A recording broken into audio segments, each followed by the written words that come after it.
A plus B, syllabe, métaphore, W, oxymore. Tati, ton-il a-t-il ôté tatou disait la tortue. X, Y. Bonjour professeur. Bonjour Marie.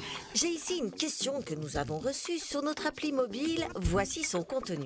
Ce mobinote veut connaître l'origine du terme algorithme. Et s'il est une machine à expliquer les mots qui prouvent sa rigueur, c'est certain, c'est bien vous. Dites-nous, professeur.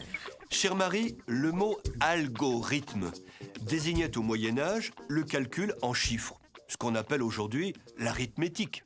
On parlait par exemple de l'algorithme de la division, l'ensemble des règles opératoires intervenant dans une division.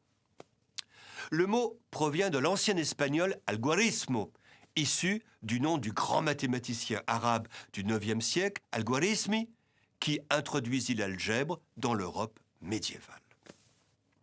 Le terme s'est spécialisé au XIXe siècle pour désigner une suite finie et non équivoque d'instructions permettant de résoudre un problème ou d'obtenir un résultat. Par exemple, le tissage automatisé par le métier jacquard, qui fonctionne avec un système de programmation par carte perforée, est une activité algorithmique.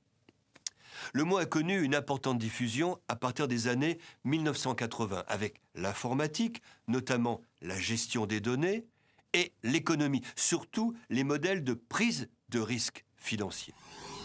Aujourd'hui, les algorithmes occupent une place de plus en plus importante dans la prédiction des choix humains. Ils tendent par exemple à gouverner la prise de décision en matière de consommation, en fonction des choix précédents et des goûts repérés.